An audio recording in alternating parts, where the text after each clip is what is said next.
Hi everyone, my name is Mandy-Lynn Donovan and I am your host here at Port City Personalities on Rogers TV in St. John. I will be joined today by author Max T. Eisen, who will be talking about his remarkable story of survival called By Chance Alone. Now, because we are doing this via Zoom, there's a few moments where the internet's a little bit laggy, where the split screen is extended. Apologies for that. I am super honored that Max is sharing his story today and talking a little bit about how his family was deported to Auschwitz, where most of his family were immediately murdered in gas chambers. Max talks about how his father and his uncle worked as slave laborers, but about 2 months later, his father and uncle were selected out for experiments and never to be seen again. Max managed to survive the death march in January 1945, and he talks about the camps and how he was liberated by the American 761st Black Tank on May the 6th, 1945. He eventually returned to Czechoslovakia, where he spent 3 years in an orphanage. Max arrived at Quebec City in October 1949. En route to Toronto, where he currently resides with his family today. Max will talk about how in 2016 he released his memoir, By Chance Alone, and this is published by HarperCollins.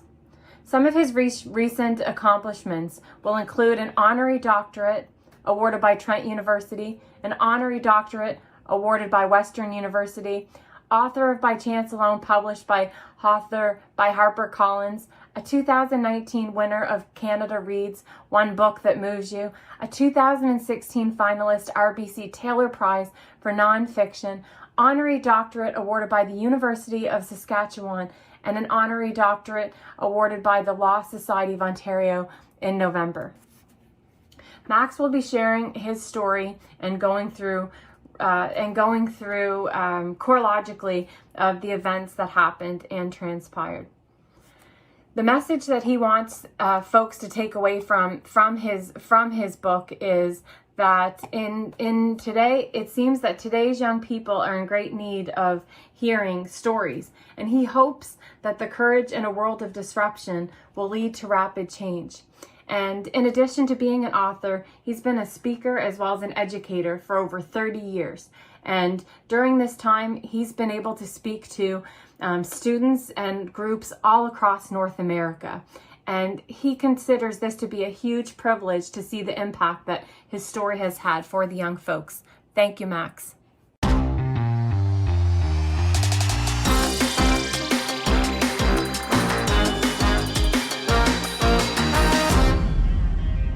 Thank you so much for being here today, Max. I certainly do appreciate your time.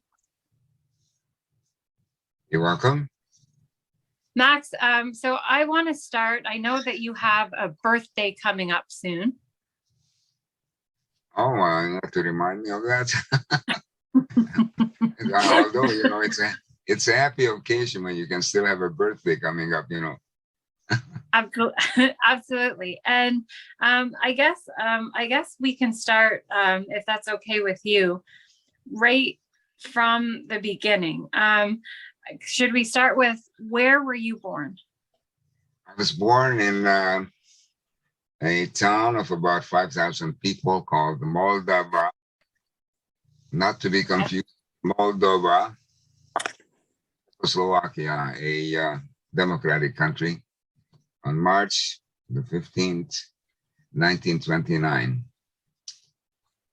So it was going to be my 93rd birthday this month, well, March, starting tomorrow, March the 1st. Okay, so I'm a very lucky person to be alive to tell a story, and so that's something to look forward to. Yeah. Absolutely. And so what is your very first memory? Well, my very first memory, I grew up in a large home with extended family, my paternal grandparents, and they had a daughter. Her name was Bella. She was my father's sister. She was an invalid. And I can sort of remember I was maybe 2 years old. I was sitting on her lap. She was constantly reading books. She educated herself by reading books. She taught me how to read a book. By the time I was 5 years old, I finished Jules Verne's all 5 books. I was absolutely mesmerized by Jules Verne's books. So her name was Bella, and this was a memory that I will always remember. And I guess the next one was leaving my home for the first time. My father put me on his bicycle and took me down to the Hebrew school. And that's the first time I left this large property. It was really a large property. 3 kitchens, my grandmother's kitchen, my uncle and aunt's kitchen, and my mother's kitchen. My grandfather's lumberyard on the premises. And they were chickens, geese, and ducks roaming all over the place, a huge vegetable garden and a large orchard. And we had a big Alsatian who was our guardian angel. His name was Farkas, which is a Hungarian word for wolf. And we had 2 fox terriers. And there was an old stable on the premises. My grandfather had horses at one time. He was in the lumber business, but it wasn't used anymore. And so it was a lot of places where I had all kinds of friends coming to play hide and seek in our property because there was a lot of places to hide. And and my father had a old convertible that was sinking into the ground. I guess he couldn't get parts for it. And we were sitting in it and make believe trying to drive this car that wasn't going anywhere. So it was a lot of interesting things in our property. And we were a traditional Orthodox family. So we were involved with a synagogue, and which was every holiday was a big event. And so there were Jewish people were approximately 10% of the town's population. There was I think, a Eastern Orthodox church, a Protestant church, and there was a synagogue. And we Jews have lived in that part of the world for almost 2,000 years. In the Jewish Museum archives in Budapest, there are documents when Jews were there around 200 AD. That part of the world was the eastern province of the Roman Empire. It was called Pannonia. It wasn't called Hungary. The Magyars, the Huns, the Hungarians, came to that part of the world in the 9th century. And we've been there way before. So we have lived there, just to give you an idea, almost 1,700 or 1,800 years prior to the Hungarian tribes coming from the east, from Mongolia and so on. Jews were, I would say, exemplary citizens. Jews practically made the town work.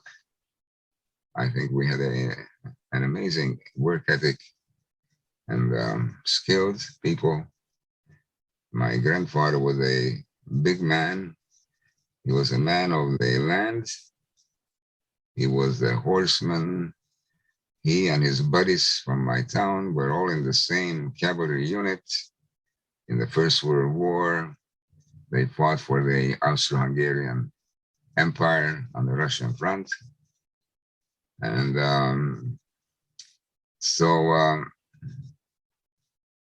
and the holidays were always a wonderful thing because all the different kind of dishes that were cooked for that particular holiday. And sadly enough, in 1944, there was also a holiday called the Passover, which is we remember the exodus of the ancient Israelites who left slavery from Egypt to freedom. And so it was their exodus from Egypt to freedom. They wandered through the desert for 40 years, and Moses brought them to the promised land. And we were taken away on this beautiful holiday when we sat around the table and told the story of the Exodus the previous night. And the next morning, the Jews from my town were ripped out from their homes. We were on a conveyor belt that we couldn't get off anymore. For us, the Eisen family, and tens of thousands, hundreds of thousands Hungarian Jews in 1944, the last year of the war, this truly was our last supper. Never to eat it again. So needless to say, every year when we have Passover, this is something that brings back a lot of sorrow. I'm thinking of my first family. My wife was born in Regina, in Saskatchewan. She never knew her in-laws. Our sons never knew their grandparents from my side. And our daughters, granddaughters, never knew their great-grandparents. So,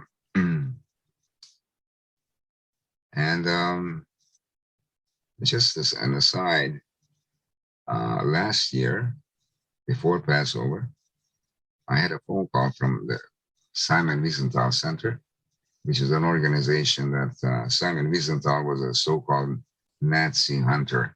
He wasn't using a gun, he was using intelligence to track down Nazis who were perpetrators, and he managed to bring 1,200 of them to court. So they called me and they said, I have an email. And the email says, the name of the teacher from my town called Moldova.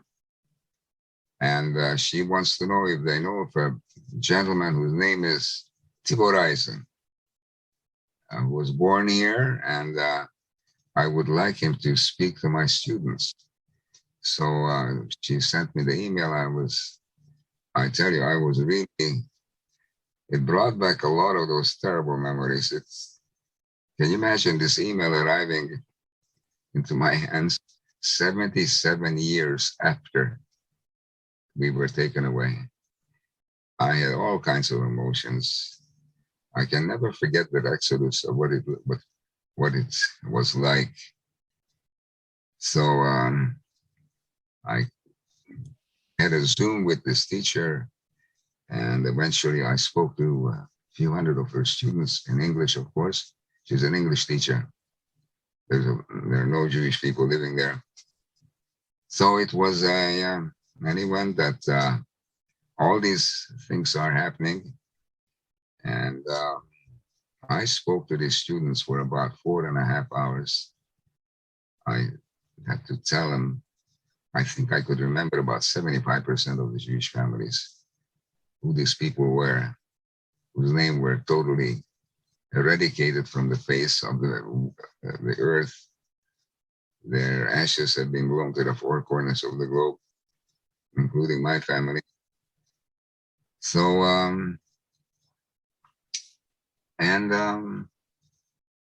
it was a very worthwhile thing because it's a continued effort now between the teacher and myself. And I spoke to some other schools in the it's a Slovak Republic today.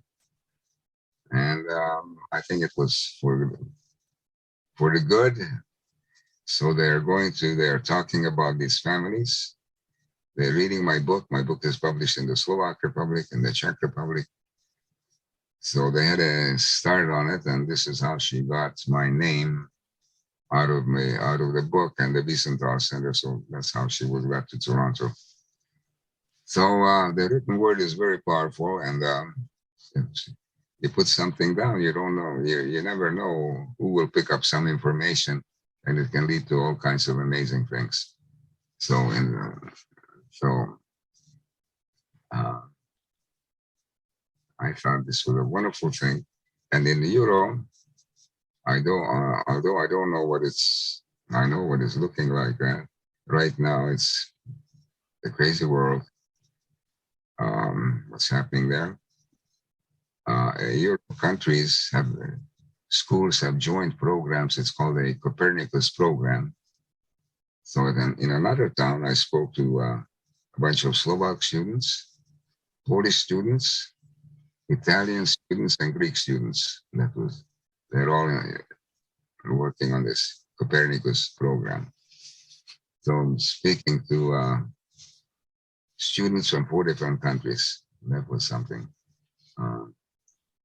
So this is what I do. I've been speaking for 32 years. And I'm a storyteller. I'm an educator. And I'm a very busy person. Even now, I mean, I do a lot of Zooms. I can reach thousands of students. Toronto District School Board. Last year, I spoke to, I believe, 16,000 students at one time. And again, at Toronto District Catholic School Board, I spoke to 8,000 students in the morning, and they brought the same program in the afternoon to another 8,000 students. So it gets me to a lot of people. Sadly, what I, as a survivor, am looking at right now,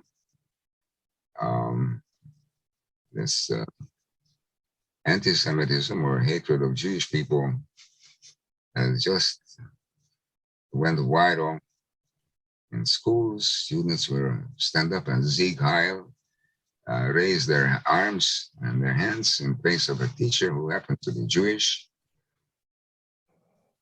And this is very upsetting for us to have swastikas painted on synagogues, spray painted in Jewish cemeteries, stores, and people simply don't understand what they're doing. So this is a big problem because this is the Jewish problem. It is a problem for everybody here. To forget what the swastika was, it will not be a good thing. It's the same propaganda that was used pre-World War II is being used today. The lies became the true, and it's the same thing now. And I keep explaining to these students, I'm getting phone calls from school boards. Can you come and speak to the students? And so, sure, we can do that. But where are they getting this from? From their parents? Education? You know, Holocaust is not in the curriculum. It does not have to be taught in Canada, sadly. And it should be on the curriculum. It is we need to learn from the past. Because as you can see, the past has come back. In many ways, I see it, things that are happening today. Exactly the same. It followed the pattern that was followed before the Second World War. So I tell these students, you are standing there and Sieg Heiling a swastika. Do you know what that symbol is? That symbol of the swastika on a red background on a white spot and the black swastika. The Nazis carried this symbol all across Europe. They occupied countries, collected Jews, and they shipped them off to their death in the East in occupied Poland. 50,000 Canadians died to fight this terrible evil. These Canadians were shipped across the Atlantic in treacherous waters to fight the U-boats. They're buried in cemeteries in France, in Belgium. I think they must be turning over in their graves something that they fought for. The swastika has simply walked into Canada just like that. Are they thinking this is funny? They don't understand. And this is a very bad thing not to understand what the swastika was. I cannot forget looking at documentaries, Hitler speaking to 1.5 million people in the Nuremberg Sports Stadium. Zeke hiding, they were ecstatic. So this is something that is very worrying. It's this hatred of Jews, it seems to be like a virus that keeps mutating. It takes on a new life every time. And this has got to stop. And it's odd that it's actually not odd, but the fact is that in Germany, you cannot say that the Holocaust didn't happen. And here there was a poll taken, and many students are saying that it's not true. It didn't happen. So here we are facing this huge problem, and it's a weekly problem now. All these fires are flickering up in different schools, and and we survivors are looking at this, and we cannot believe it that this has followed me here to this wonderful country that allowed me to come here and start a new life and the family. And 70 some odd years later, this poison has arrived here too. So this is something that is a big concern, and it should be for everybody. And I think it should be on the curriculum in every province. And unless we are going to respect each other, no matter what creed, color we are, we're not going to be able to make it in this country. People need to remember freedom is not free. And by gosh, we cannot see today what freedom means.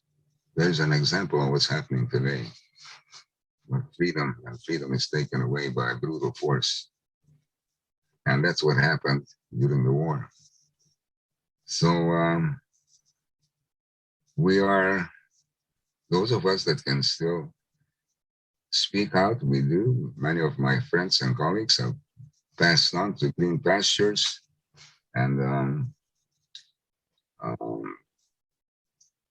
I've written my memoirs, and hopefully it will be a tool that students can learn from it, and not only students, but the public at large. And I have thousands of letters to that fact that students are writing that I've read it 3 times. When I feel down, when I feel upset, I just read your book, Mr. Eisen. I read some pages, and I'm back. And I'm back to work. I roll up my sleeves and I keep on going. So, and this is my life today. So I'm very fortunate that I'm able to talk to people and correspond with people. Would I not have this capability, it would be a very difficult time. So ask me some other questions. Sure. Thank you. Thank you so much for that. Thank you very, very much for that. And in your book, so let's start talking about that. So at the very beginning in the author's note, you mentioned in the summer of 2012, after 2 previous attempts, you began to work on this memoir. And we're going to get into this, but talk me through your first 2 previous attempts. Why didn't those 2 make the cut? Did you need more time on it? Was it the writing process? Was it getting the memories out? No, well, it took me 5 years to write my memoirs. I was asked by many, many students, Mr. Eisen, did you put this down on paper into a book? I said, no, I did not want to sit down and write. But then I realized that this would be a very important thing to do that. So somebody um, a professor from, her name is Mandy-Lynn. She is a professor at Western. She said, if you write it, I'll be honored to edit your book. Right. You know, anyone who wants to write a book today sits down beside the computer and the keyboard and starts to print, starts to type. But I can't. I can only print with 2 fingers. So I said, how am I going to do this? So at first, I have I see everything in pictures. I have a very good long-term memory. So I see everything in pictures. And I said, well, I'm just going to sit down and lay it all out in chronological order. There's important stops from beginning to end, and then I'll work on whatever I want to work on, which. So Yep. how am I going to do this? I have to write with a pencil on paper, lacking the expertise on using a keyboard. So it took me years. And then I had to read my own writing, which at times was very challenging, and dictated, to my wife, who was putting it down in the computer, and my son and my granddaughter. So it took a long time. And I had several chapters, sent it off to Mandy, and she kept saying, keep on writing. So, once you get into writing this book, it brings back all the demons from the past. And you get up at 2 o'clock, 2:30, it takes over your life. And you realize that it's an amazing task that you have taken on. And so, and that took a lot of time. So you wake up at 2 o'clock, 2:30, your mind is crystal clear, and this is the best time to write. And so that took 5 years. And wouldn't you know that my book was published, and I was in a last 5 finalists for the RBC Taylor Award, and that's a very prestigious award. I was a finalist, and in 2019, I won Canada Reads, which was really something. I think I spoke every radio station in Canada. That was at the CBC, and that was a wonderful way to promote my book. And so my book has been on the bestseller for a long time. This book has longevity. I mean, I've got people coming out of the woodwork, and it's, from all over the world that are contacting me.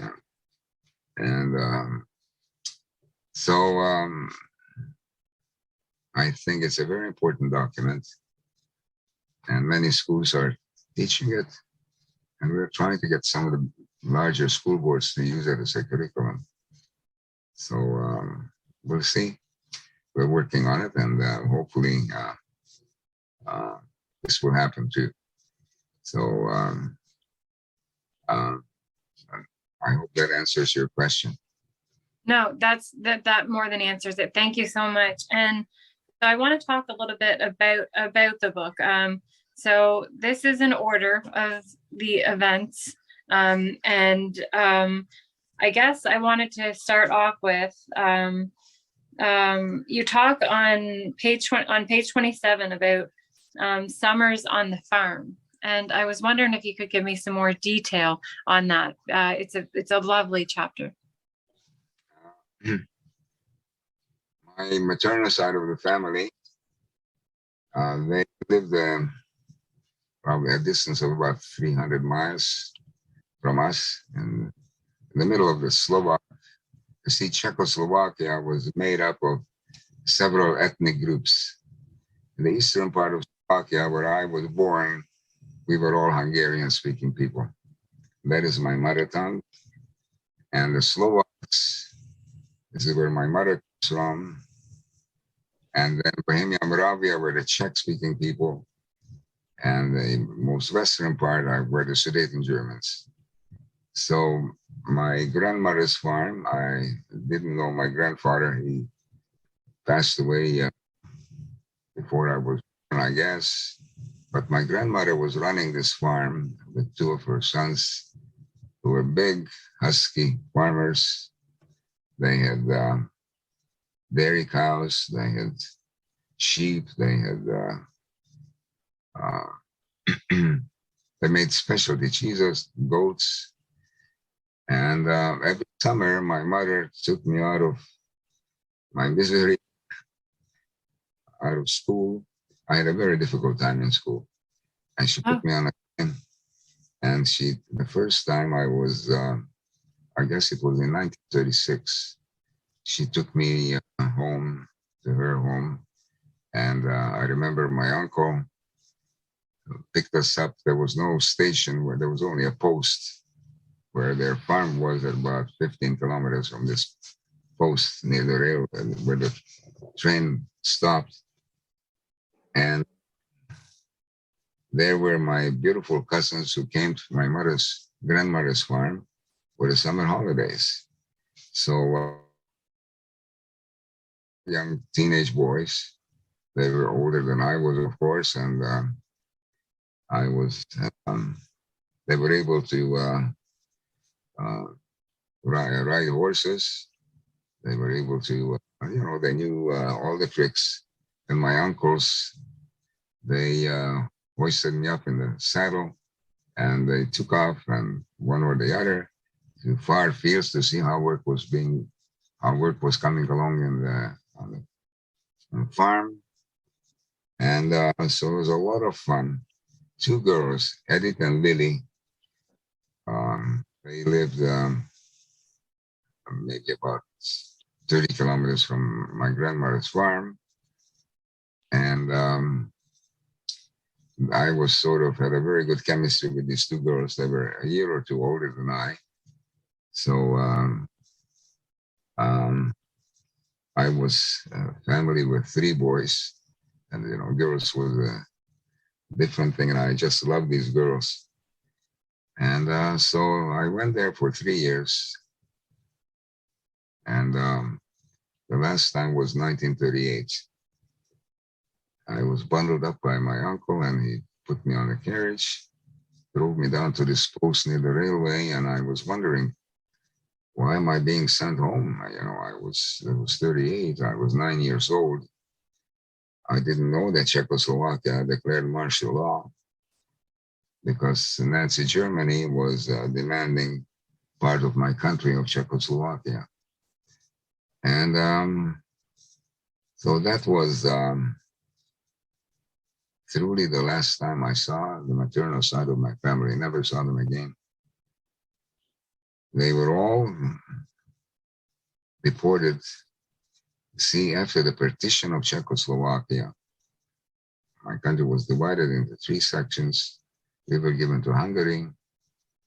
My grandmother in Slovakia, there was a fascist government that was formed that was not conducive for Jewish people, not a good thing. In fact, from Slovakia, my maternal family, they were deported in 1942 to their death camp in occupied Poland. And in 1942, we were shocked when we received a postcard from them.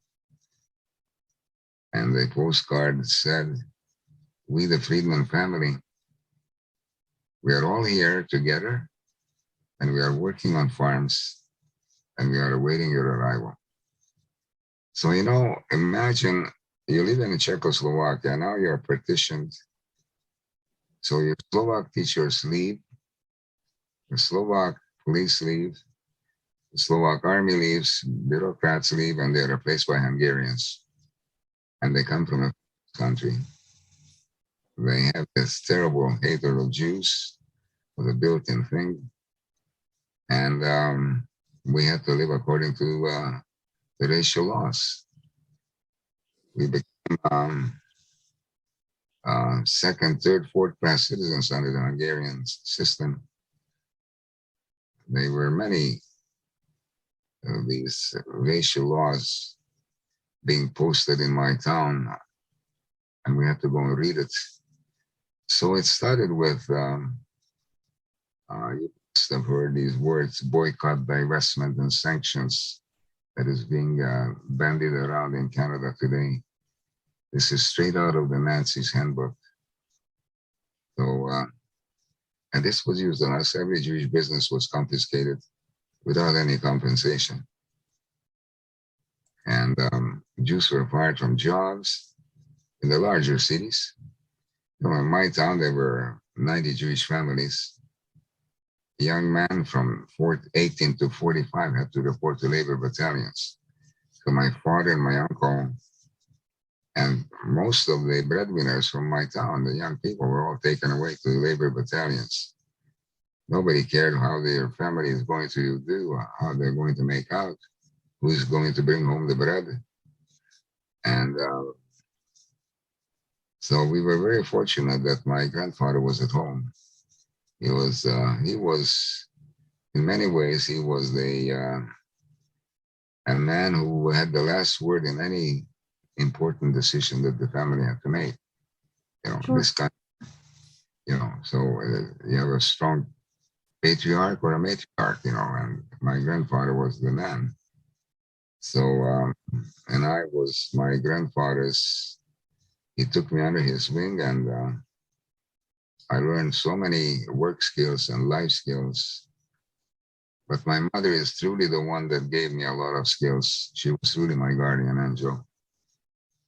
She put her heart into us kids, and me having all these problems, she had to work very hard to keep me out of trouble. So,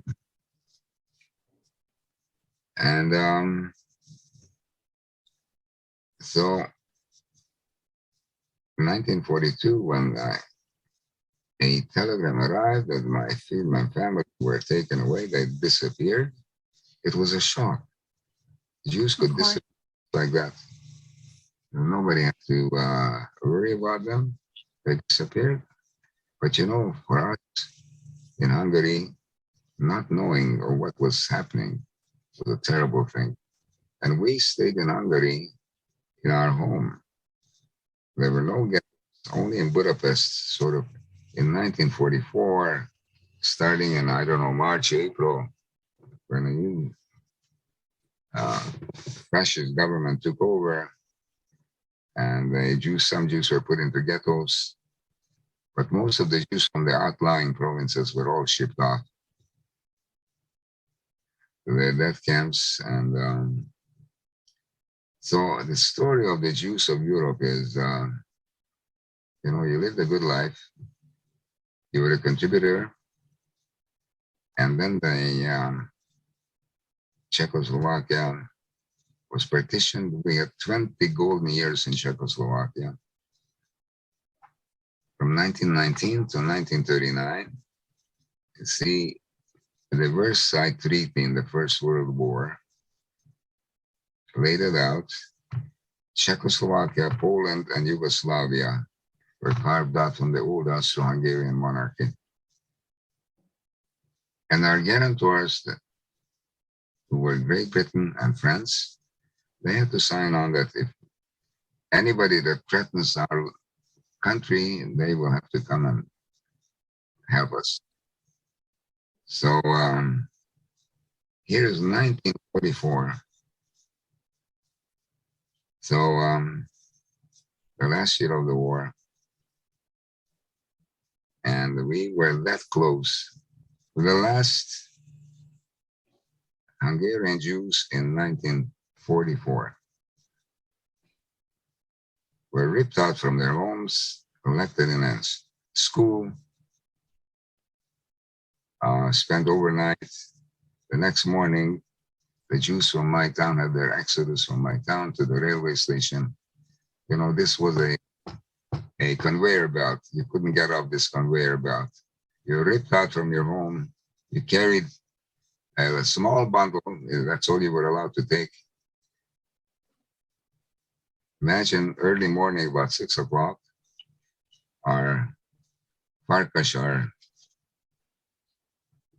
he was barking his head off because he knew who were the good people and who were not the good people. And he could tell, we could tell by the way he was barking, whether he was a friend or a foe. Really? And oh yes, when we were coming home from school, or coming home from the synagogue on Friday night in the summer, the services end about 10 o'clock in the evening because the days are long. And so you get back home and Farkas was barking and she knew that we're on the way home. And a gate was kicked in and 2 gendarmes kicked in our bedroom. And they're yelling and screaming. Can you imagine a rude awakening? And they're yelling, you have 2 minutes to pack a bundle. We're taking you away. If you have any money or jewelry, hand it over. Because where you're going to have no need of this. Can you imagine this? And did they tell you where you're going? Did they say where you're going at this? You don't ask. We didn't know, and this was a terrible thing. In 1944, we didn't know. By that time, millions of Jews were gassed and murdered across the Carpathians in occupied Poland and in Ukraine and by the Nazis. So you spend the first night. So you take, my mother said, put on layers of clothing. The baby was about 8.5 or 9 months old. You know, the mothers truly had carried the brunt of this problem. You know, the mother was always the one that had to worry about the children, the babies, the food, what you're going to eat. Can you imagine? I wasn't thinking about this when I was 14, 15 years old. You just sort of accepted this. I think about it a lot. And my biggest sorrow is that I could never have a word with my mother and tell her, you know, thank her what she did for me. Of course. She appeared and she was gone. So in this commotion, a neighbor came running in. Her name was Iliklinka. She was a Christian lady. She was a good friend of my mother and my aunt. And her son, Nori, and I, we were in the same class. So the gendarmes were yelling at her, get out of here, this is not your business. Her husband was some kind of an official in the city government. She was a very powerful lady and she didn't move. She said to my mother, Ethel, where are you taking this baby? Why don't you leave the baby with me? I can hear this and think about it. Would my mother have left my baby sister? It's a possibility that she could have survived. You know, and when the Polish ghettos were being liquidated, meaning they were being carried to the death camps, from Warsaw to death camp Treblinka and Auschwitz and so on. And they gave their babies to Christian families. And they were raised as Christians. Many of their parents, almost 90%, didn't survive. So, and then you're put on a train and you arrive at a brickyard with 30,000 Jews from my province. At that time, there were 700,000 Jews in Hungary. When it was the old Austro-Hungarian monarchy, 1 million Jews lived in that part of the world. So now in 44, there were 700,000 Jews in Hungary. So you would have thought that we have survived till 1944, that Hungarians would have been able to protect their Jewish citizens. Was there a will to do it? No. We Hungarian Jews, we were deported 24/7 in less than 3 months. 450,000 Hungarian Jews were gassed in Birkenau, Auschwitz II, including my mother with her 3 children. and my paternal grandparents. I was together with my father and uncle for several months. My maternal family, they were reported to a death camp near Lublin called Majdanek, terrible place. And just a few years ago, anyone that had a tattooed number, the Nazis kept a perfect record. You know, they had punch cards, a system of punch cards. And, you know, it was a saying in German, Ordnung muss sein, order must be. Okay. I have documents to show, and you can see it in my book, when my father and uncle were selected out for medical experiments never to be seen again. It happened on July the 9th, 1944. So that document was their last will and testament and their death warrant.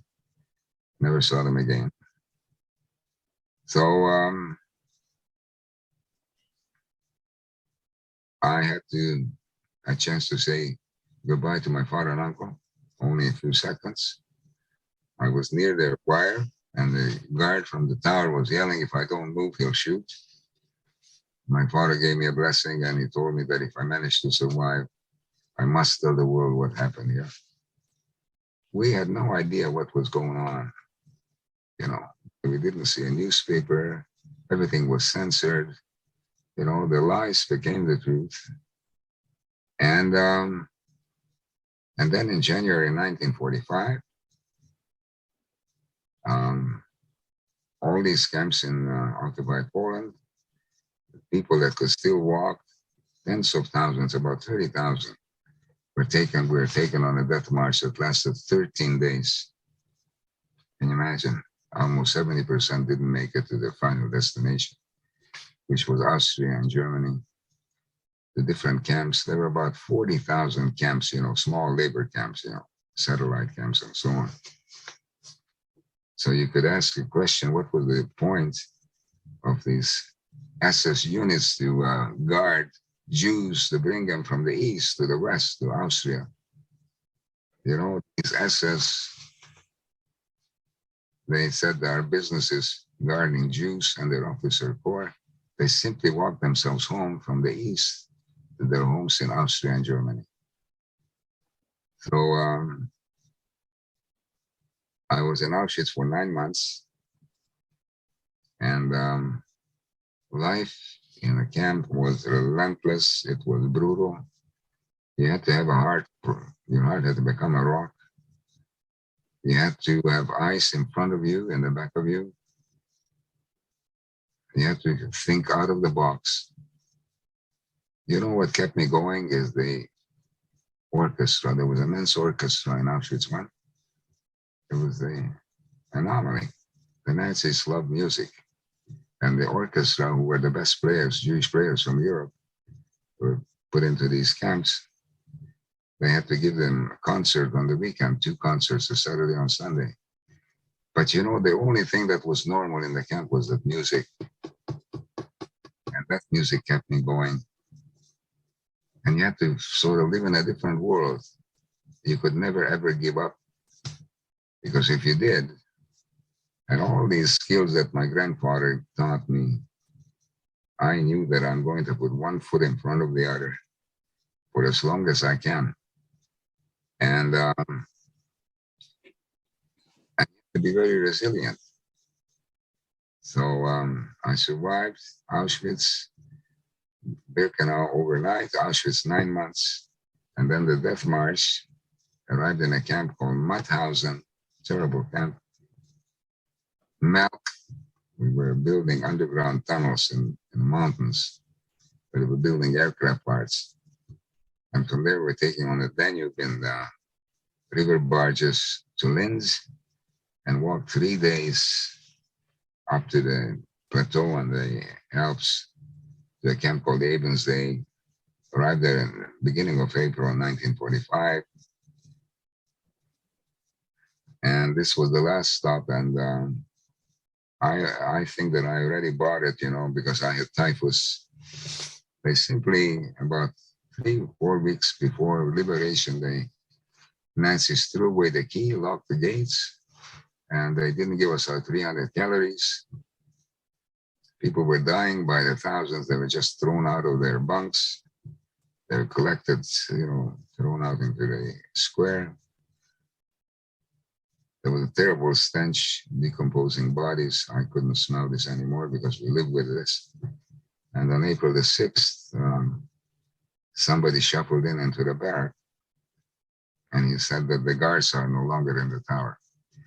So that was I couldn't believe it. I was thinking, am I having a fever dream or is this for real? So I crawled out. I knew that something told me that I need to get out of this place of death.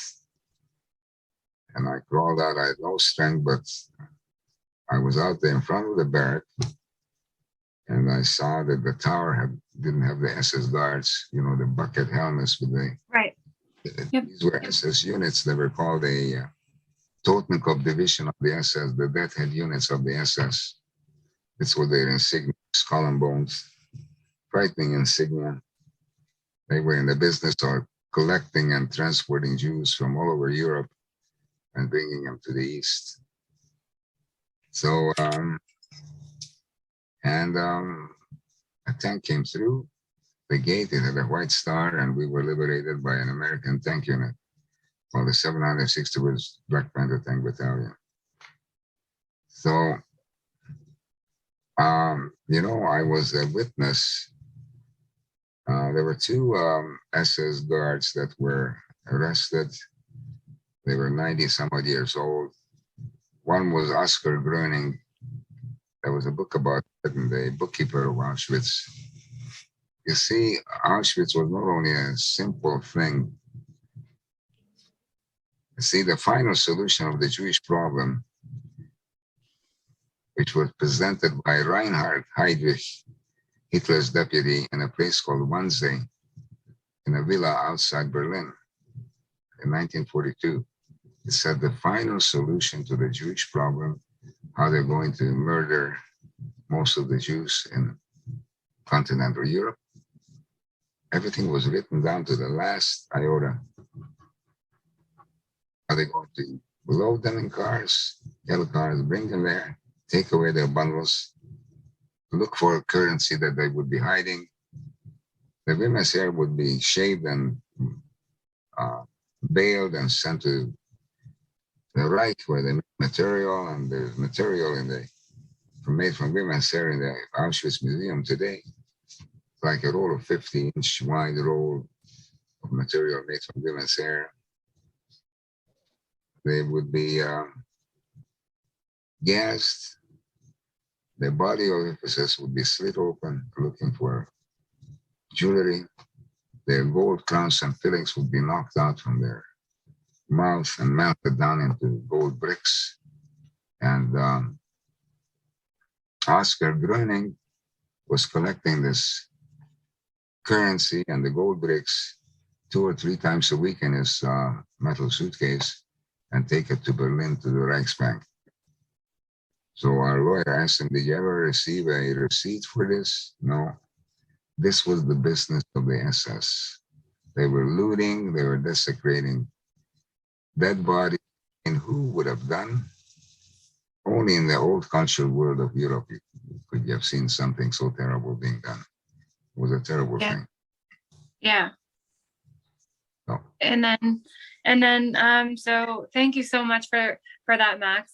We just have a couple of minutes left, but your book, By Chance Alone, this is available everywhere. Anybody that's watching right now, you can pick a copy up. And Max, you also have a website as well. Care to share that for folks to get more information?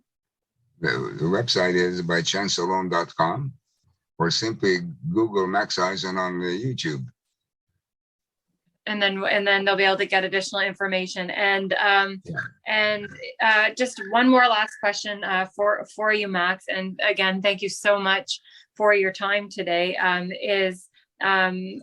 on your book, on the very final chapter, the very last question, I guess, and I think we just have about 3 minutes left, is you talk about the folks, and you talk about who's listening to your story, and also I guess my final question for you would be, if anybody wanted to reach out to you, how would they be able to reach out to you or contact you?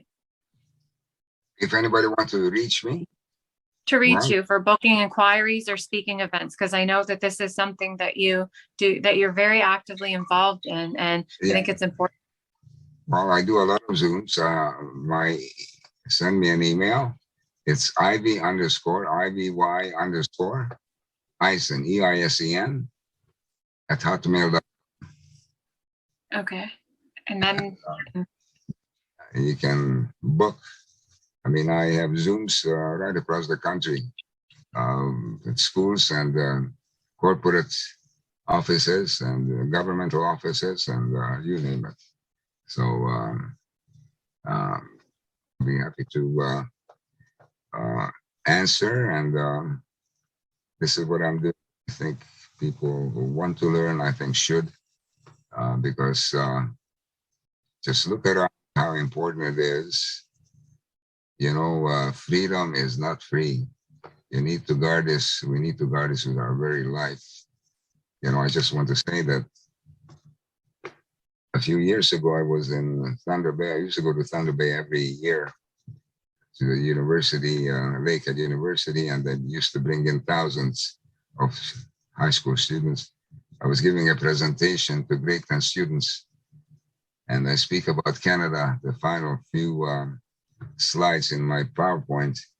And the student walked up to me and he shook my hand and he said, "Mr. Eisen, I promise you that I will stand on guard for Canada." And this is what we need to do, is stand on guard for this Canada. Because if we don't, our freedom and our way of life will vanish into oblivion. And we don't want this to happen. thank you very much. Absolutely. Thank you. Port City Personalities here. I'm your host, Mandy-Lynn Donovan, joined by the remarkable Max Eisen. And thank you so much for your time today, Max. You're welcome. Thank you. Thank you. Thank you. Thank you for telling your story. Okay.